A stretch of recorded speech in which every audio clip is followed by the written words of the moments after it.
Thank you. All right, my people. Good evening, good afternoon, and good morning, wherever you are, either in the United States or globally. My name is Victor Davila. I'm on the AIJ DEC Steering Committee, and on behalf of the whole team, I'd like to welcome you to tonight's AIJ DEC virtual event. The AIJ DEC is part of AIJ, the Professional Organization for Design, and the DEC's mission is to enhance and support the abilities of design educators and educational institutions, whether K through 12 or higher ed or another kind of design program, to prepare future designers for excellence in design practice, design theory, and design writing, while supporting the fundamental mission of AIGA of furthering creative excellence. Before we get started, please let us know in the chat where you are joining us from and how you learned about this event. That'll help us in the long run with our communications team, trying to figure out what is working and what's not working, what we can do more of. So I am joining you from the sunny and rainy Orlando, Florida. If you can make sure that you've muted yourself, unless you're asking a question, we would appreciate it. So that way we can have a seamless event. We have an amazing event tonight, and we'll go ahead and get started by introducing tonight's host and moderator.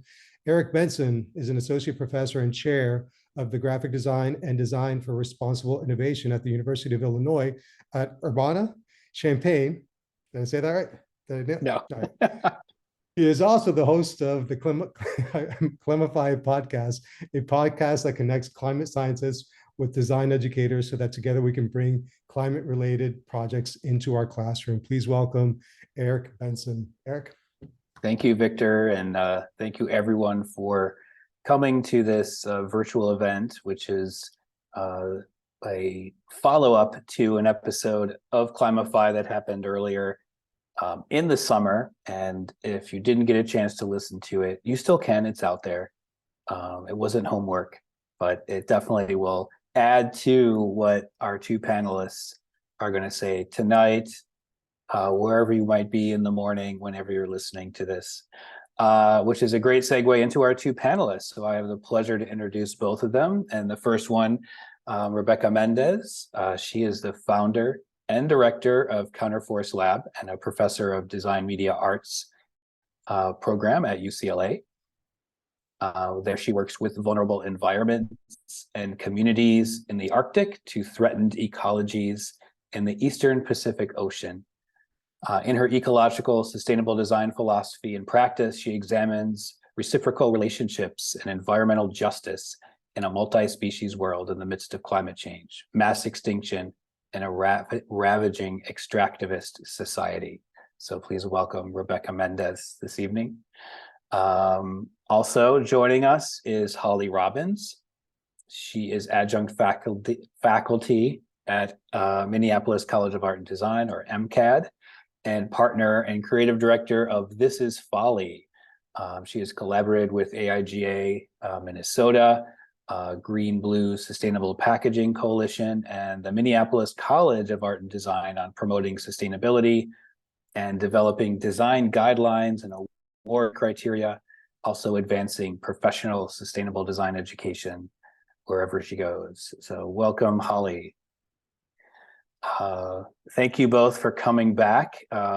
Originally, you were on a recorded episode, and this is live, so we can't edit anything out, most likely, but happy that you found time to come back and do this. And I wanted to give the people here this evening kind of an idea of the format of this, in that it's not just me asking questions. In fact, this is really geared towards you as guests, talking to our two panelists, or asking our two panelists some questions on how you can, I guess, get started or level up your sustainability and climate action in the design classroom. So we will be looking towards you to help drive some of the conversations tonight.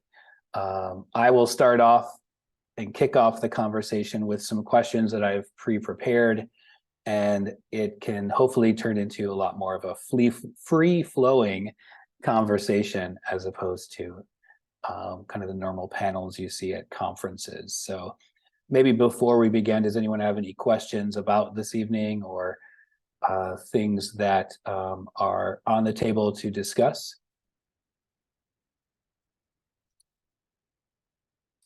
Excellent.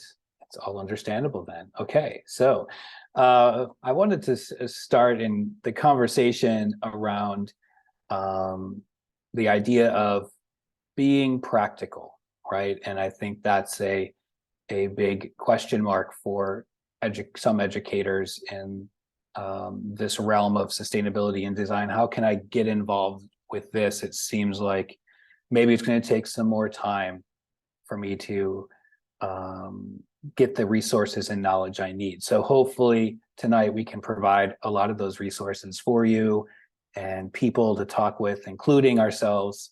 So that's kind of the theme of the questions that I have. And I'll get started with a question to both Rebeca and Holly, and to ask them, what is the current state, in your opinion, of climate and sustainability in design education?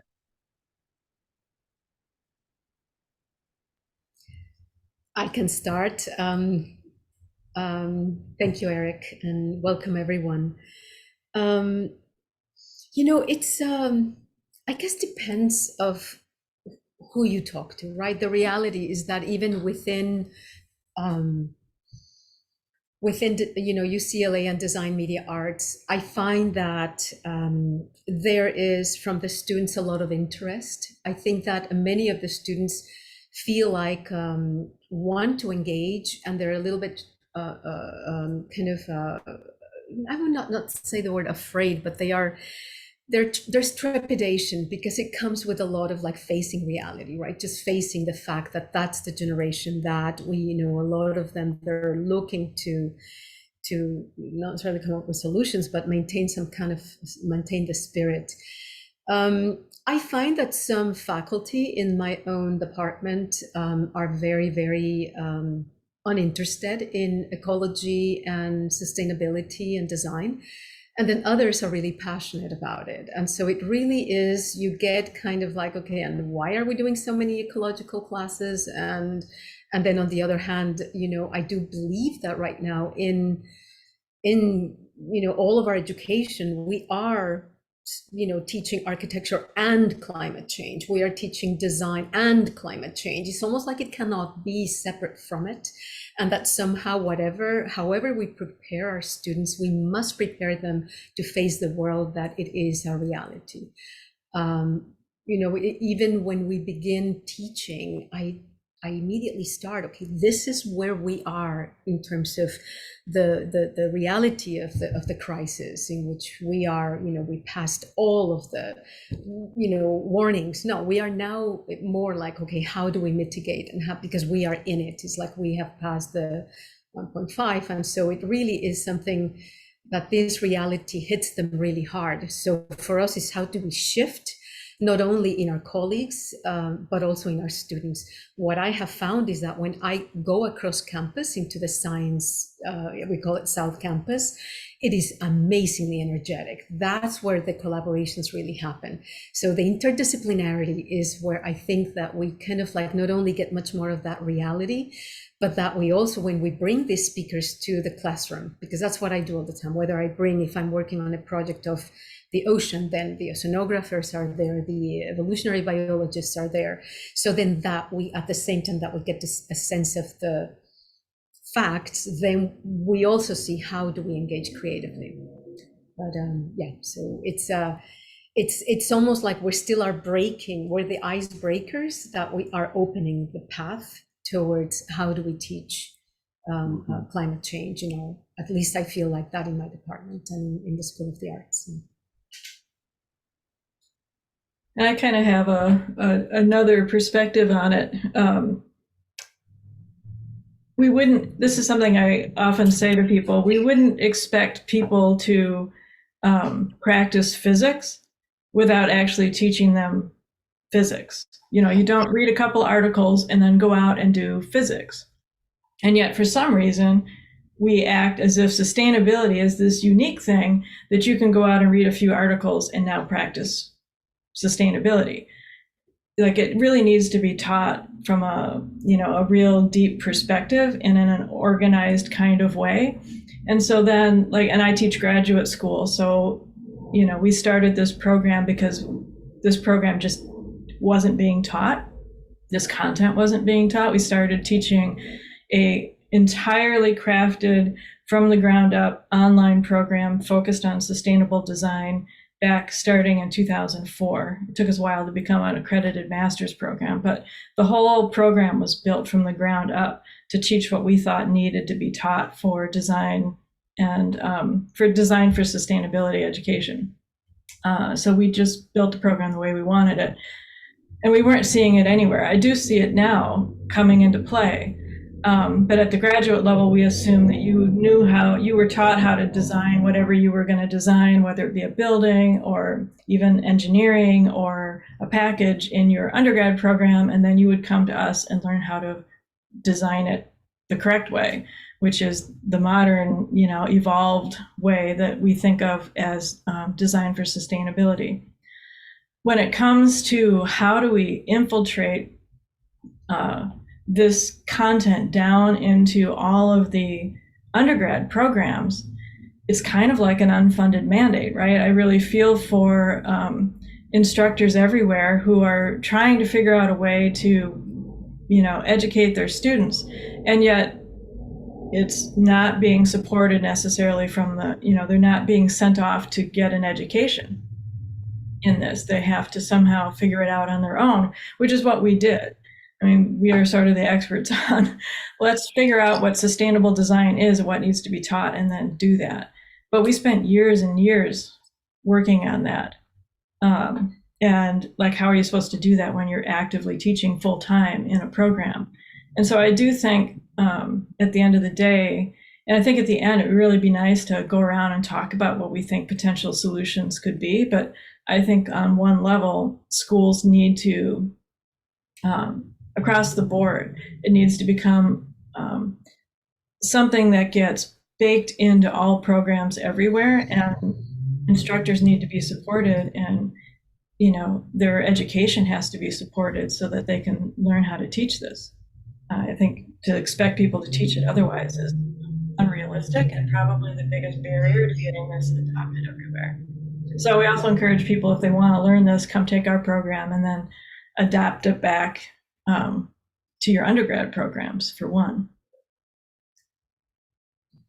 Yeah, it seems, you know, one of the differences, Holly, that I have is that, you know, I love that you already, you know, you created this sustainable design program within the school. Is it within the School of Design and Art? It's a master's program completely separate, and it's all taught Wonderful. online. Yeah. Wonderful. I mean, for me, it's like, I know that the options that we have at UCLA is to create a minor, and that's where I would like to take this. But it is bureaucratic hell, right? That's something, it's enormous. And we started about 5 years ago, Erin Cooney, Peter Lunenfeld, and myself. It's like, you know, because I started about 10 years wanting to, you know, trying to put this together, starting from a grant that would be, you know, with all the UC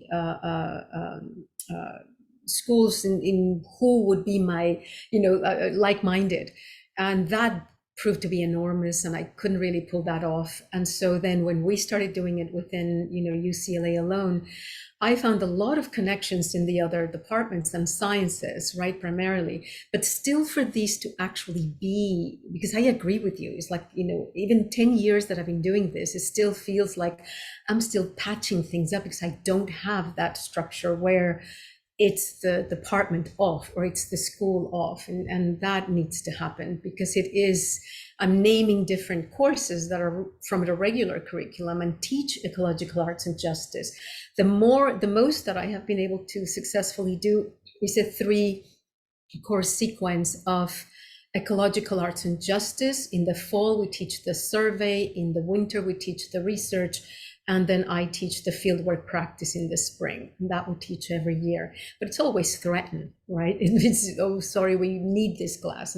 And that cannot work that way. So I'm jealous. I'm excited that you have your Yeah, but our program is small, and I'm jealous of all the resources you have. at Yes, UC. I do, which is amazing. That is true. Yeah, yeah, yeah. And we're- My connections are mainly with the sustainability department and with the environmental sciences and evolutionary biology and ecology department. That is true. I love that. I love that. Yeah, our program developed entirely by a group of, sort of a loose association of friends who sat down around a table one day and just banged out a program. And then we built it, and basically the school allowed us to build it. I'm not even sure that some people knew that we were doing it. We had a couple of people who were really supporting us, and they wanted a program that was an online program. It was new to really have something that was taught online, and so we could just walk in and do that. And so it satisfied some needs of the school. But I'm not sure that anyone at the school really understood what we were doing. And we kind of kept quiet for a long time because we kind of wanted to be a little stealth. And we were always afraid that someone was going to step in and tell us we couldn't do this or couldn't teach this or whatever. And that never ended up happening. And now the school really embraces what we do. But we really just crafted it as its own thing. But that was then, right? Today, I think, and one of our instructors has actually been doing this at the University of Wisconsin. She started with Stout, which is my alma mater, and has since rolled it out to the entire university, where she's baked in basic sustainable literacy, not even just sustainable design, but sustainable literacy for the entire UW system as a required. I'm not exactly sure about the details, but it's that all or most of the students take it as a foundational course, which is like another way to think of it. Like especially for design in particular, you can't really teach design anymore and think of it as good design if it isn't design for sustainability. Like, design for sustainability needs to be a core tenet in anything we consider good design going forward. Doesn't matter how pretty it is, if it's not sustainable, if it doesn't work in the world if it doesn't respect nature's laws and function to the benefit of the biosphere, instead, if it's a detriment to the biosphere and humanity, it's not good design. And so I think all design programs just need to come to grips with that and bake it in at the base level as a foundational idea, and then figure out how to work it through in all of their programs. I think at this point, that's kind of the reality. I think, given the last few years, when I started doing, and you mentioned this, Rebecca, when I started doing this, working on issues of design and sustainability, we're talking 1992, 93, 94. And back then, the projections for climate change were that we would start to see impacts in 2075, not 2024. And there's reasons for that. There were some errors in the model where they literally didn't account for the albedo effect of the reflection of the sun on the snow, that when the Arctic starts to melt, that now is dark and absorbs all the sunlight and actually speeds up the process. And so the projections were off. So they were actually far too conservative. So when I started this, it just seemed like people thought, well, this is just so far out, and like, that's so fringy what you're doing, and like, we don't have to worry about this forever, so why are we talking about it? And then here we are. Who knew it was going to speed up this fast?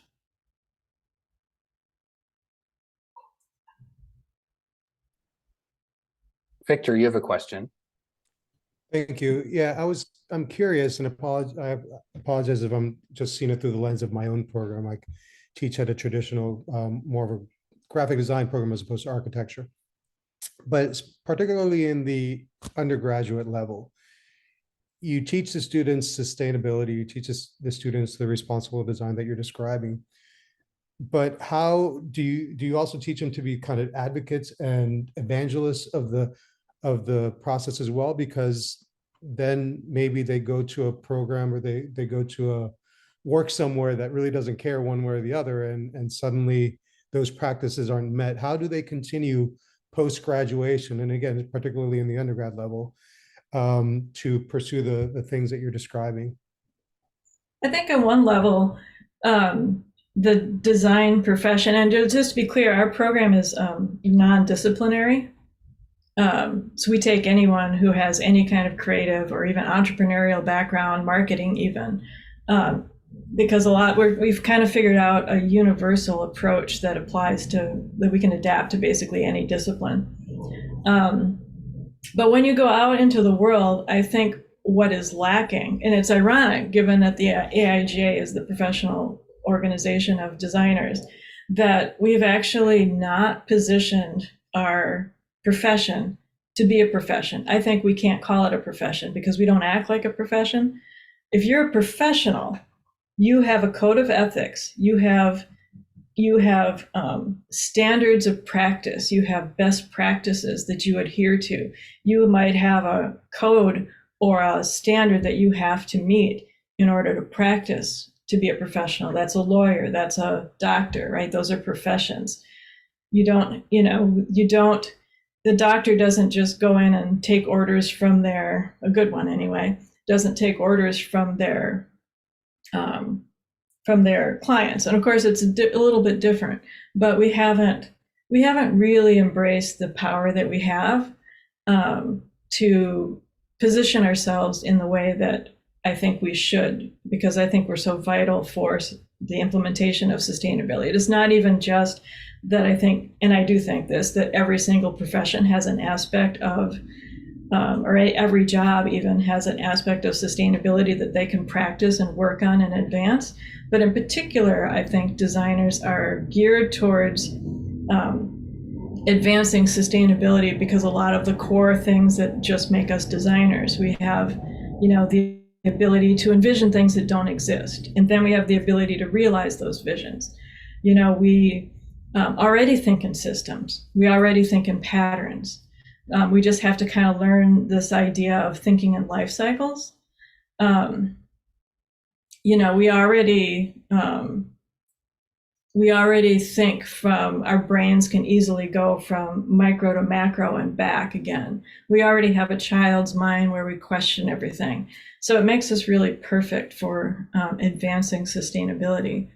So I think we just need to embrace that and kind of take, I've heard for decades about, designers feeling like, and we all have this, we feel like we're not being listened to or whatever, but I think this is our opportunity to really position ourselves to be that real professional role. Now's our moment, if you will, and everything has to be redesigned. So what a great time to be a designer. I totally agree with you. I wonder then, to kind of follow up with that, what do you think the most important strategies and topics design educators should cover when they are talking about sustainability and climate? Because you mentioned patterns and all this that we already do. Right. I think it's understanding how to adapt those natural skills to sustainability. So you have to be taught the basics of sustainability first and foremost, right? So you need a fundamentals in sustainable concepts so that you understand what we're talking about. And then I think, you need to learn design for sustainability strategies and how to apply them. You have to know how to evaluate the impacts of what you design. So you have to be able to do life cycle assessments. I think the biggest thing is learning to think in life cycles. We hear this, there's a lot of different terms for it: circular economy, regenerative design, cradle to cradle. All of these things are really just talking about being able to understand, because we make artifacts for the most part. We also make other kinds of systems, but we do a lot of making of artifacts. And so an artifact has kind of a life cycle, it has a supply chain. And to learn how to think like that, I think, is a core skill. And I think critical thinking skills, which we already have a bit of, but I think honing those to be, to understand how that relates to sustainability is really important, so that, today we're faced with a lot of misinformation. And so you really need those critical thinking skills in order to navigate what is a very treacherous path to figure out what's the right path to take. You have to really navigate a swamp, and so it's good to have critical thinking skills. So I think these are all things that just need to be identified and dialed up in design programs. And I think also material health would be another core aspect. And there's a lot. You could also be teaching, and these are things again that would make everyone better designers, to teach empathy and the ability to really meet human needs by really understanding. I think there's been this era of like the superstar designer. I came up in that era. It was just like this great style and this great designer and this great style and this great designer, and they just apply that style to everything that they do, and you identify that designer by their style. And I just think that's over. I think what we need is designers who can really meet human needs, really meet people where they are, understand what's needed. It's a little bit of kind of IDEO's, design thinking approaches. I use the front end of that in my courses for framing of problems, to really dive deep and observe. Don't just go to your desk and assume that you know what this group of people needs. Go out and talk to that group of people, go observe them doing what they're doing, and really figure out what they need, and then come back and have them, and test things. I think, we've just had too much of the just kind of being in our own heads and not really, then you're just kind of making garbage, because even if it's sustainable, if it isn't what people want or need, it's already garbage. Yeah, I think that, I agree with so much of what you're saying, Holly. And the only thing that, I would add is, in my experience, is that many times I would be teaching undergrad students, because that's primarily where my lab is. My lab, although it's graduate and undergraduate and interdisciplinary, I'm very focused on undergrad. And so in my undergrad classes, the key thing, I would start teaching about all the sustainability cycle, life cycle, all of that. And I agree that if you really understand the cycles, you realize that, once you recycle is because you have failed at all the previous ones, and that's the last resort. But they thought that that was okay, that they were doing great by just recycling. So what I did, and the most successful class for me, was when we connected with the sustainability office within UCLA. And so what we planned is for them to not only understand how exactly all the junk, I focused on junk, on trash. So I focused on the trash that we produced at UCLA, and we went to the place where we recycle, so the recycling plant, the compost place, and then the landfill. So the students took field trips to actually see that. The next thing is that the projects were to be able to connect a lot of the sustainability cycle, but to their own life. So I asked them to do a very analytical study of the trash that they produced in 7 days. And they were shocked. They had no idea how much junk they were creating. But not only that, but they had to create a book where they said where each one of those items, that trash, what it was made out of, first, why they got it, what was it used, how long did they use it for, what is it made out of, and how will it be decomposed, right? Or where will it end? So they created, because I had to teach photography and graphic design in the way, so they had to photograph it in a very analytical way, and then they created these beautiful books. The other thing they had to do was, we went dumpster diving, and they had to create something from the trash and repurpose and create a product, and that was the second book. And it was part of, habit changing. So from all what you learn, what habit will you change? And many of them chose repurpose. And so that's where we ended up collecting these. But I knew that unless we connected to community, we connected it to our community at UCLA and connected it to their own lives, it's as if things were entering one ear and the other, are very few were engaging. So this was the moment where I said, aha, I got it. I understood now how so much of the research that they make and the articles that we read and the books that we read and the people that I bring suddenly became, it made sense. It made so much sense for them. And so taking it to a practical level of how much trash am I producing? How is it that I can change my habits? That's when I began seeing that change. And I've had many other ways in which another project that I taught was about migration, and it had to do with climate migration with the U.S.-Mexico border, and we just drove to Tijuana, and our students drove all the way to El Paso, crossed to Ciudad Juarez. It was and engaged with the organizations. So when you engage with community, I think things change completely. You ground it in the real, and you ground it in their lives, and they learn a lot more in that way. Yeah, I think that's one real way to make it real. And at the graduate level, in our more academic way of thinking about it, we would call that a feedback loop, right? Like getting this, and this works for everyone. They basically just learned in the same way that we are trying to use feedback loops to help steer, design for behavior change kinds of things. When people get information back about what they're doing, that helps them do things differently. There's a question from Natasha here in the chat that I'll ask both of you, and that is, and it could be to anyone here tonight as well.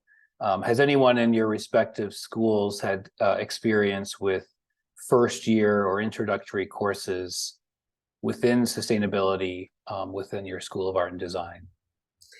It's interesting. My class is basically for sophomores. So it's the class that I was talking about was very much they're very young and they're really beginning. So I think that was a way of being able to then prepare them for the rest of the classes. And I meant to actually, I'm going to just quickly share the screen here because I feel that a lot of you will be able to actually come. This is my lab, the Counterforce lab.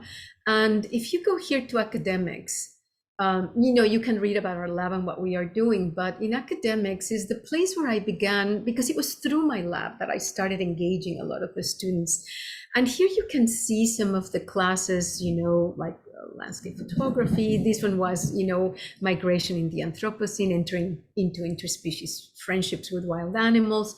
Some of this is this idea of taking on junk, like big junk. But these kind of this is the one of junk battle, and I'm dealing with, sophomore students. These were, objects that the student was able to use to create some objects. This is the book, right? Isabella Clarke.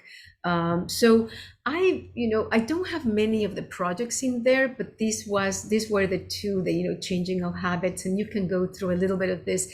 So this is open for everyone to look. And then the other thing is that we do have at UCLA, our classes are very public. I mean, if you go to classes.dma.uc, I can put this one on the chat as well. Let me just do that. But this is now the advanced class, right? So this is more seniors, juniors and seniors. But you can read about what the project is about, what my schedule and who I invited. We have detailed information about how is it that each one of the classes each week developed, links and resources. So I think that this is something that I like sharing because it is a way of, the more that we do this kind of work, the better. And of course, then we have the final projects that you can see what the students do. Because we are in design media arts, it can be from a video art installation, a video game, another installation, books. So there's a lot of graphic designers that really want to just be doing design, photography, illustration, so you can get a sense of what those projects are. But I think that this, in a sense, you can look a little bit, but I deal with the very young to the seniors and then the grads, and many of the young people get incredibly depressed, like they say, after they research all of these, they listen to all what, because the students present their own research, I guide them, I give them all these readings, and then they say by week 2 is like, oh my goodness, we are utterly depressed. and said, yes, let's feel it. Let's feel this darkness. Let's feel the reality of our world. But then let's transform that energy into creativity. And that's our superpower that we have, that we're able to then, come up with ideas of how to address this climate crisis and ecological crisis, rather than really feeling that we are completely powerless in this. Yeah, I think our students, even at the graduate level, go through that same transition. And then when we start to explain to them how we design things sustainably, it kind of opens back up again, and they get really positive and excited again. But to address the question, admittedly, I am actually very inexperienced with undergrad students, and find that a very a conundrum. How do you actually integrate this into undergrad? However, what I think of our program as being is sort of remedial, right? I am retraining all the designers that come through our program so that they can design more sustainably. So if this was all baked into an undergrad program, I would no longer have to teach. So I'm not teaching just because I love teaching. I do love teaching, but I'm teaching it because it isn't being taught. And so I have to do remedial training on designers. If this was baked into undergrad, then I could go do other things, and that would be great. I would love that. And so, again, take our program, steal everything we have, and please take it back. But it does need to be adapted, and I'm not sure how. That is beyond my skill level for sure.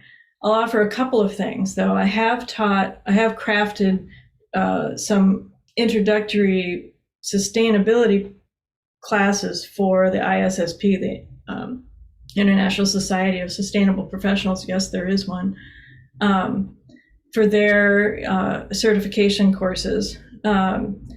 And two people who are part of or have been part of our program have been working on this issue even more than I have.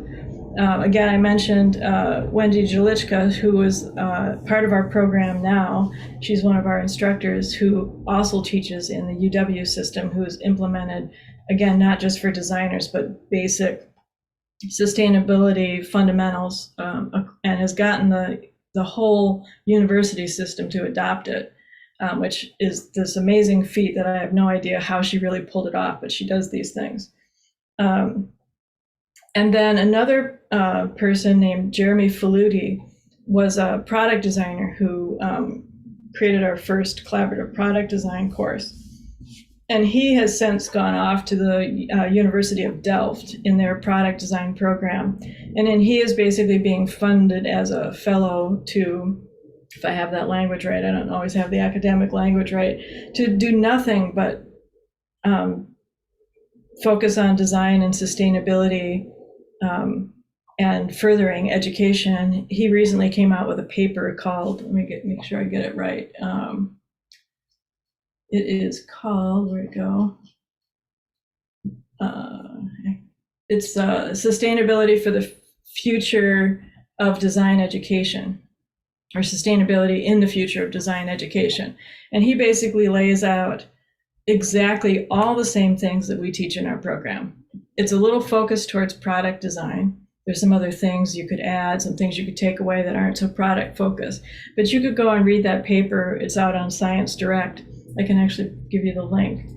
And basically cannibalize our whole program, and probably Delft's as well, because they lay out all the basics of this is what they think is needed in design education. And so that's a good place to start too. And because we've created this universal set of principles, I think we kind of know, and it's been working, we've kind of honed it over the past 20 years, like this is what we think they need in order to learn sustainability. You could adapt the way the projects work and all that kind of thing, but you need these core skills, these core understandings of these certain principles and these certain tools. And no matter what discipline you're in, you can go out and practice it. We've got students who are out in all the major corporations, students who've started their own businesses, apps and things like that, all out there practicing. And it seems to be the things, it's what's needed today. It's what corporations are now asking for. They didn't know that they could ask for it, but they're starting to actually have jobs focused on these kind of skills. And so our skills are designed for that. It's probably going to evolve. I'm hoping, we've started to invite our alumni back. In fact, Dawn, who's our program director, was an alumni out of our program, to come back and evolve it further. But so far, we think we've got the basics, and I think Jeremy lays it out in that article pretty well. So that's a good place to start, but it definitely needs to be adapted. Yeah, and I think that, for example, I am in the place that perhaps most of you are in, that it is a more traditional design program, or in our case, it's a design media arts program where, being full-time faculty, I have to teach 5 classes. And nowhere there was, an entry point in my department. So what I did is that because I had to teach typography, I had to teach word and image, I had to teach special topics in communication design or special topics in design media arts. And so each one of those courses I adapted to teach. I'm teaching word and image, which is the relationship of typography and the image making, but all my topics were around ecological arts and justice, environmental justice. So what I ended up doing was that I would announce the class in environmental sciences, and I would welcome students from environmental science. So then the collaborations began to happen within the class. And so the undergrad students from other departments were welcome in my class. And that began a different dialogue. The interdisciplinarity that I was looking for, I had to make it happen. Even, right now I am shared faculty with the LENS, which is the Laboratory for Environmental Narrative Strategies within the Department of English. So then even some of the students studying English are welcome in my class. I had an incredible student this last spring, and he, knew nothing of design, but at the same time, he knew everything, right? Or so much about how to tell a story and literature and then I had another student from film. So I work at those trenches of the very beginning of the students being in your, first year, second year, third year, and how do you begin to build something slowly? Hiring, for example, the right lecturers. When I was chair, I was able to I hired them before, but I was able to bring in lecturers whose expertise were not only in, let's say, photography, digital photography, and photogrammetry, but also interests in environmental justice and environmental design. And so it's as if I'm constructing slowly with the little pockets of openings that I have, and having created this ecological arts and justice sequence of the 3 courses is the greatest triumph, but it's taken me 10 years, right? And I know it is precarious because it doesn't have yet the naming of ecological arts and justice. So at any moment they can hijack that class. So my next year is making sure that the survey is a GE and that it stays with a name and it doesn't go anywhere, that the research course is also a numbered course, and that my artistic fieldwork, the fieldwork, ecological arts and justice fieldwork practice is a numbered course, so it doesn't get taken away. But I am in that place where most of you will find yourselves, in which you have to carve a little space, create and teach your course from that point of view, and just continue to, help the students understand what other courses, electives they can take to support that interest that they have. So that's also a thing I do. I look in all of the courses that would be appropriate as electives for the students to be able to take, so that they can continue their interest and really develop a stronger area of study. To build on that a little bit, the interdisciplinariness that you're doing is revolutionary and forward thinking, and exactly the kind of thing that should be happening. That is also the future of design. That was kind of like what I was hinting at with the star designer moving towards. When you're doing sustainability, it's so complex that you need input from lots of different sources, and increasingly we'll be working in collaborative teams versus in our own little studios doing our own thing. So learning how to draw on all those different backgrounds, I think, is a great way to do it and an interesting approach. But to answer some of the thoughts that are happening in the chat, one thing I want to make clear in our program is, and again, we had the luxury of building it from the ground up, but we're not just teaching awareness of sustainability. We are teaching designers a completely different way to design. Like, this is now the practice. In fact, the class that I teach is called The Practice of Sustainable Design. Like, this is now how you design. You don't design that other way, you design this way. We teach them how you bake this into a design process so that they actually can go out and just do this, and it changes the way they think, and it's like you can't go back, right? Once you think in cycles, once you think in these ways, that is now how you design. So we're trying to teach a new way of practicing design, not just design plus some awareness. So I think that's really important. So when you're thinking about, like, how do you bake this into your program, I think, and again, we had the luxury, I don't know how much control certain schools have over the curriculum, but if you are teaching, let's say, intro to graphic design, I would think about maybe how can you bake these skills into the right next to the same other kinds of design skills. So you need to understand typography, and you need to understand composition, and you need to understand the fundamentals of sustainability in order to be a designer today. So it's like, it sort of needs to be baked into the programs in every class that's offered, versus always being a standalone. At the same time, I think there's all sorts of new focuses and new classes we can develop, like the ones that Rebeca are doing, that are so interesting with all these different aspects. But it also needs to be baked into the fundamental courses so that students understand this is a key tenet of how I design. I can't design without it. That's the only way that we'll actually get everyone designing the kind of products that are going to be needed going forward.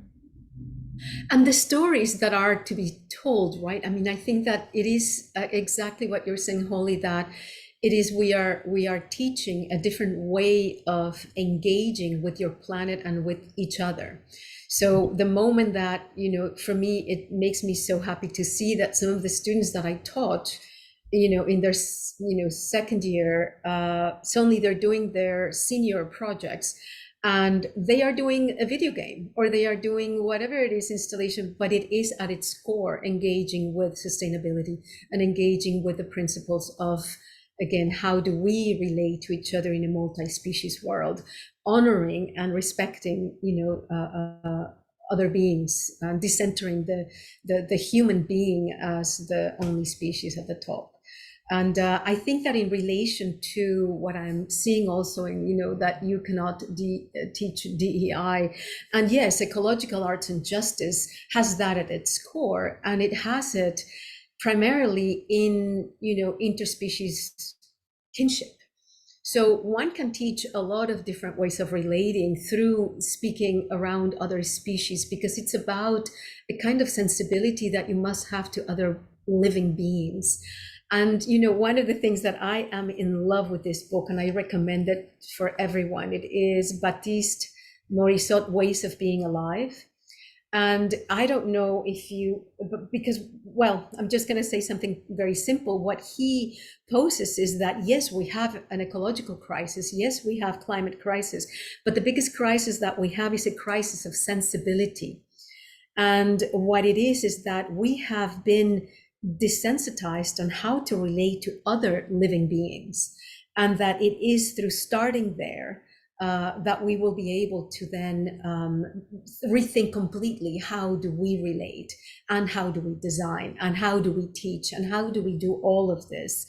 Let's see. I think that there's one little piece here that I might read here. And he says that by crisis of sensibility, I mean an impoverishment of what we can feel, perceive, and understand of living beings and the relations we can weave with them. A reduction in the range of affect, percepts, concepts, and practices connecting us to them. We have a multitude of worlds, types of relationship and types of affects to describe relationships between humans, between collectives, between everything, but we have so little between other species. So I feel that, in a way, expanding the way that we sense the world, we are able to go at that core. We could never design the way that we were taught, right? Or design was taught 10 years ago. Can I interrupt just for a second? Because there's a very important question that just came up in the chat, and I'll read it out. What do you all mean by the term sustainability? How do you explain it? Because she's heard very many definitions.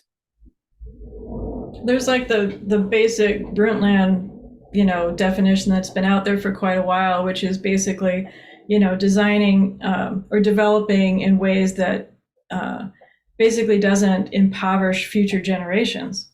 And as my, basically we should be designing in ways that doesn't destroy the planet, right?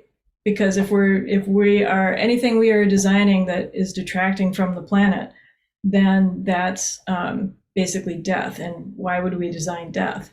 And I also think to point out the DEI issue, I don't know how anyone could design anything that was any good if you can't account for other human beings in the process of design.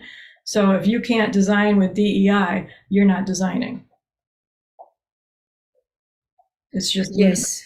Yeah, I completely agree. I think that in terms of sustainability, the most beautiful way that I can see how we can teach that at its core is designing with reciprocity at its core, reciprocity to all beings, to our planet, to each other. It's like if there is no value to this exchange in respectful and responsible ways, we are as a civilization marking our own demise. I am concerned on the survival of the species, of the human species. That is a big part of why I'm doing this and why I look at other species like the Arctic tern as my guide, because they are determined to go on as a species. But we have forgotten what that means. And so I think that sustainability means to sustain being alive, to sustain having a healthy life, and sustain, that to me is done through reciprocity, responsibility, and respect. And these are very, very basic principles in indigenous cultures, through especially in the United States, but it really is in throughout. I'm thinking about primarily the American continent, which is the ones that I study, from the Zapotec, the Maya, to the Ahashiman, which I collaborate with, Ohlone, Tongva, and Chumash.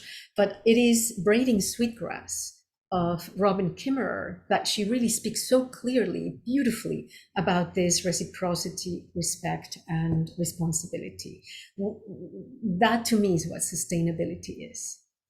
And from a practice standpoint, like the way I teach my students is that you need to think about what you were doing in terms of, could you continue to do this in perpetuity?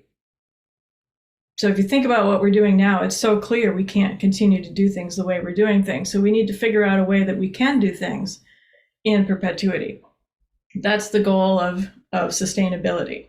So it's redesigning systems so that we can find a way, like nature has laws, and we're on this planet, and the laws exist, and these laws are as definitive as gravity. And so what happens when you work against gravity? It doesn't really work out well in your favor. And we need to think about all these other laws in the same way. Everything that we do is operating counter to the system that we are living in. Until we can remember how to and adapt back to making everything we do function in the system that we are in, instead of pretending that we can ignore it, we'll always have problems. So we need to figure that out. And it really goes back to fossil fuels are the thing that made us think for a moment that we could escape the laws of nature, that we could escape how the planet functioned. And that's just clearly not the case. It just masked the damage we were doing.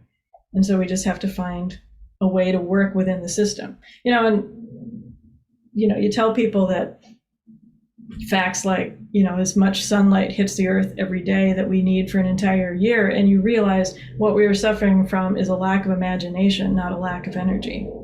And that's what sustainable design can do, is bring back all of that imagination and human ingenuity. And when people say, well, we can't solve these problems, or we just need to give up and we just need to adapt to the climate crisis and whatnot now, I'm like, so you believed in human ingenuity when we came up with all these things to destroy the planet, but now suddenly you think that we can't solve these problems that we made with our human ingenuity. It just doesn't make any sense to me. Why is only this problem the thing we can't solve when we solve everything else?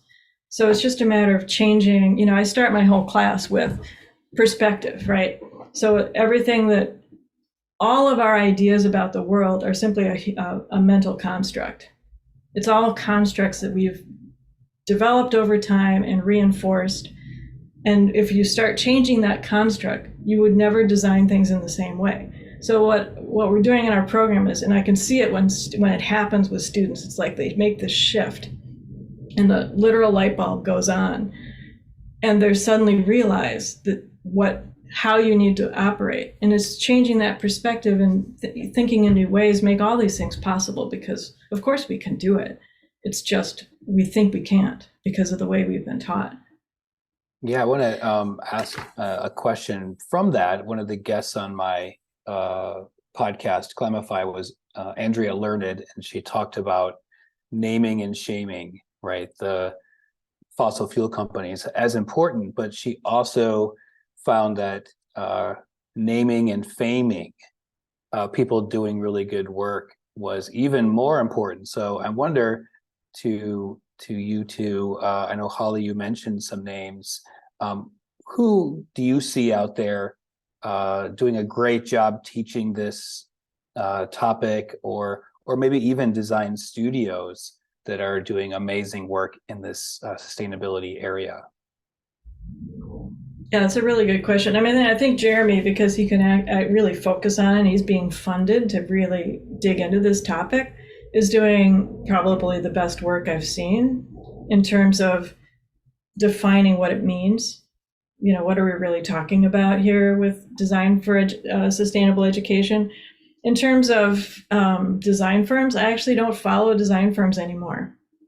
I used to pay a lot of attention to what people were doing, and now I pay attention to scientists and other artists and things like that, and that's where I get all my inspiration. I almost never look at design stuff, although I have to mention today that all over the social media was Apple's new video that they did as a way of communicating about their sustainable design report, or their sustainability report.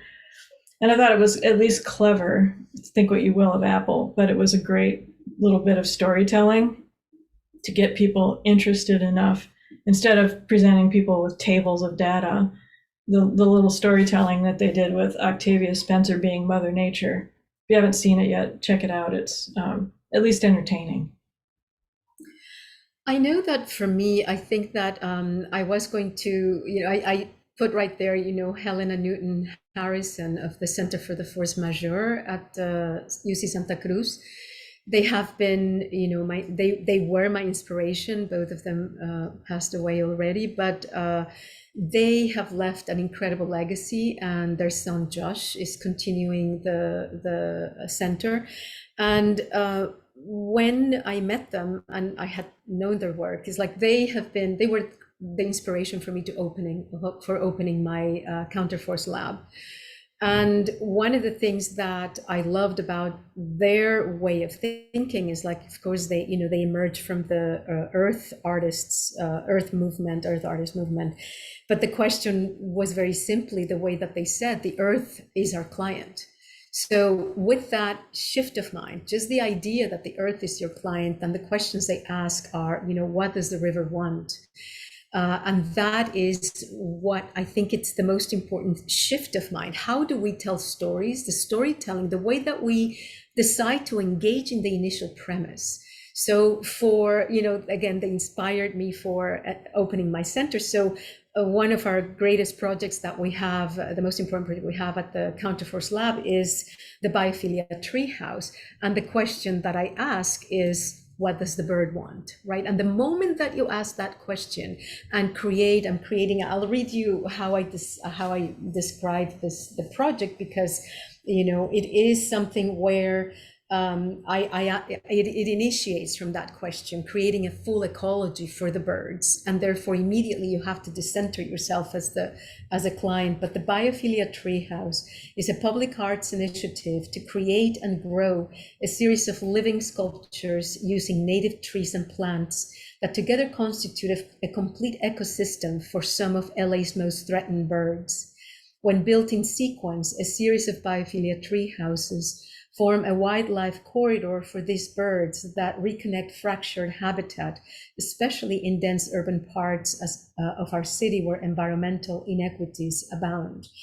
Besides being a sculpture, besides being something where we're considering the entire ecology, it is also an outdoor classroom. So we teach, these are to be placed around the LA River Wildlife Corridor, which is exactly where there is like park poor areas and underserved communities.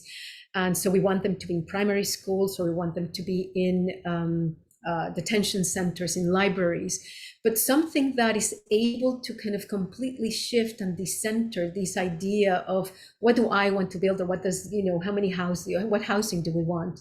And what's interesting is that the county has responded so positively that they think that whenever they are creating housing for the unhoused, they see that a Biophilia Treehouse is what it is most needed as an artwork rather than a mural or something, because it is about connecting with other living beings and engaging in a relationship. So the reason, again, I mentioned the Harrisons is because I am following in their footsteps. They really are my guides, and there's nothing more clear of how one needs to design, considering the earth as your client. And you ask that question, what does the mountain want? What does the river want? What does the LA River want? What does the birds of the LA River want? And so, that is the motivation. And that is a way of, being very inspired. Now, I know that there was a very important show at the Cooper Hewitt, curated by Matilda McQuaid, that was called Collaborations with Nature. That was amazing.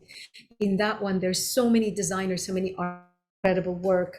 I would think that, Neri Oxman in the material ecology is doing incredible things in her lab.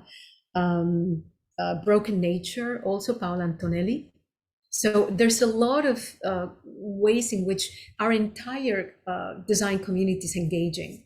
So I think that it's exciting. I find it incredibly inspiring.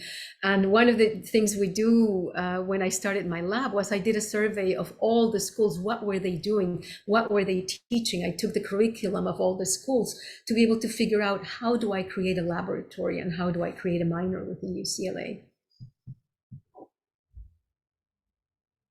Well, we have just 6 or 7 minutes left, and I think I definitely wanted some audience questions, and if not, I have one more question for you. So I wanted to give the audience the opportunity to ask a question that might be on their mind.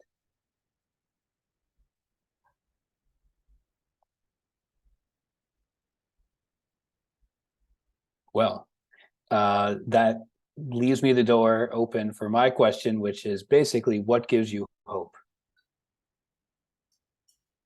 That's pretty easy for me.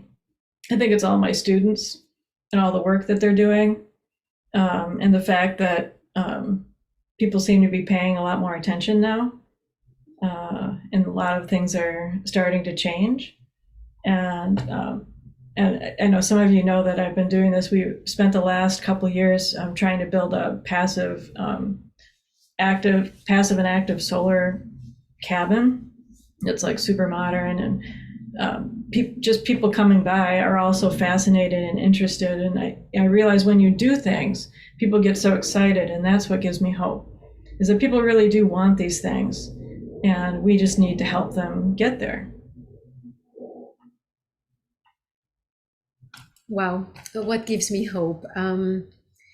It inspires me. I mean, even just talking about a little bit about what the birds want, that inspires me tremendously. Inspires me to learn how other beings sense the world. And this book has me super excited. It is, okay, hold on, where are you? How funny, it's like I can't figure it out. It is An Immense World by Ed Young. And it is about ways in which their nervous system and how other species sense the world. I'm going into an artist residency for 2 months right now, and then a month in the spring, to be able to really just get into, forget how we perceive the world. That's important, but to be able to expand our sensibility, to be able to consider other beings and their intelligence, their incredible way of moving about in the world, that inspires me. And of course, sharing that with my students. My students, when, the classes that I'm teaching around, ecological arts and justice have really kind of,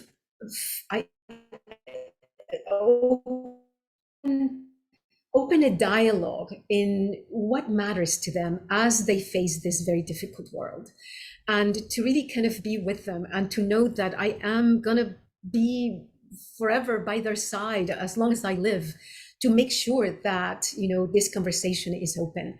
That inspires me a lot.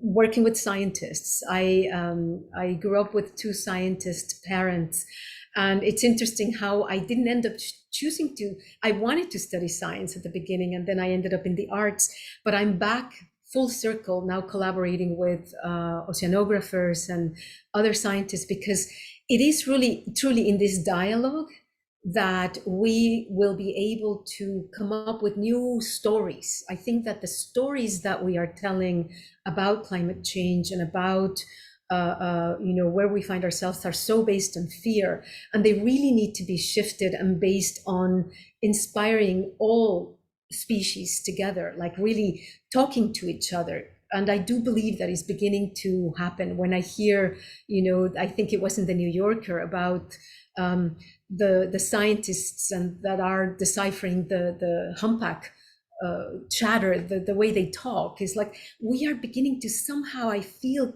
just get another moment of sensing each other's way of engaging in the world. That inspires me tremendously. I'm super excited about that.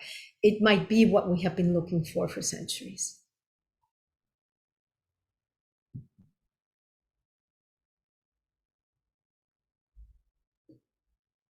Yeah, well, I think where that puts us to the end of the session, and I'm wondering if the speakers tonight would be willing to share any of their contact info in case some of the guests have some questions they might want to send you.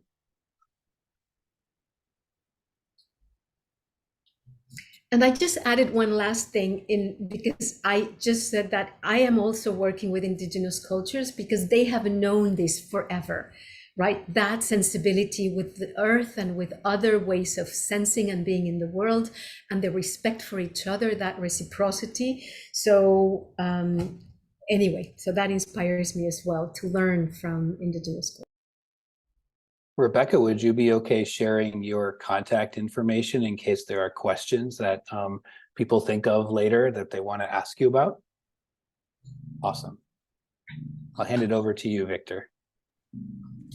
Well, thank you so much. I appreciate you all. Thank you, Rebecca. Thank you, Holly. These DEC events always kind of give me a lot of food for thought. And this has been an amazing one. I'll be thinking about for a while. And I was taking notes as to how to apply this to my own class already this semester. So I'm hoping to maybe I can add some things that I've learned today. But a big thank you for Eric. Eric, you are awesome. You're amazing. I appreciate everything that you do. I hope this isn't the last time we have this conversation. I hope we continue this conversation. And hopefully a future and near conversation could be how we're actually implementing these things and things are actually changing, as opposed to hoping they would change. But I appreciate you all. So, Katie, if we can go ahead and